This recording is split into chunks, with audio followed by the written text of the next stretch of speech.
പ്രേമം തലീക്കേറിയാൽ വേദന ഒരു മനുഷ്യൻ മൈൻഡ് ചെയ്യൂല.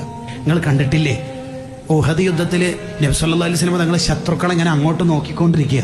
എന്താണ് അവർ ചെയ്യുന്നത്? ശത്രുക്കളാണെങ്കിൽ പതിയിരുന്ന് തങ്ങൾക്കെതിരെ ഉന്നം വെച്ച് അമ്പയ്യാൻ ശ്രമിച്ചുകൊണ്ടിരിക്കുമ്പോഴാണ് മഹാനായ അബൂ ദുജാന റളിയല്ലാഹു അൻഹു നബി സല്ലല്ലാഹു അലൈഹി വസല്ലം തങ്ങൾ അങ്ങോട്ട് നോക്കുമ്പോൾ റസൂലുള്ളാഹിനെ മറിഞ്ഞിട്ട് ഇങ്ങനെ നിന്നത്, ഫേസ് ടു ഫേസ് ഇങ്ങനെ മുട്ടിയിട്ട് ഇങ്ങനെ നിന്ന്. എന്നിട്ട് നിന്നിട്ട് പറയണ എന്താ അറിയാം? തങ്ങൾ ശത്രുക്കളെ നോക്കല്ലേ. എന്താ നോക്കിയാൽ തങ്ങൾക്കെതിരെ 50 അവർ വിടുന്നുണ്ട്. 50 തങ്ങൾക്ക് ദേഹത്ത് തറച്ചാൽ പിന്നെ നമ്മളെന്തിനാ ജീവിക്കണത്? അപ്പൊ തങ്ങൾ ആ തലങ്ങോ വിലങ്ങും ഇങ്ങനെ നോക്കുന്നുണ്ട് ശത്രുക്കളെ എവിടത്തേക്കൊക്കെയാണ് വരുന്നത്. അങ്ങനെ നോക്കുമ്പോൾ അബൂ ദുജാന ഞങ്ങൾ പറയണത് നോക്കല്ലേ നബിയെ നോക്കല്ലേ. ഇങ്ങനെ പറയുമ്പോഴേക്ക് തങ്ങൾക്കെതിരെ വരുന്ന 19 ഇരുമ്പിന്റെ അമ്പ് ഈ പുറത്ത് തറച്ചിട്ട് ബ്ലഡ് 19 ദ്വാരത്തുനിന്ന് ബ്ലഡ് പുറത്തേക്ക് പോകുമ്പോൾ അബൂ ദുജാന ഞങ്ങൾ ഇങ്ങനെ തന്നെ നിന്നിട്ട് പറയണത് നോക്കല്ലേ നബി, എന്റെ മുത്ത് തങ്ങളല്ലേ നോക്കല്ലേ. ഈ പ്രേമം തലയിൽ കയറിയാൽ ഇനി 1000 അമ്പ് തറച്ചാലും വേദന ഉണ്ടാവില്ല.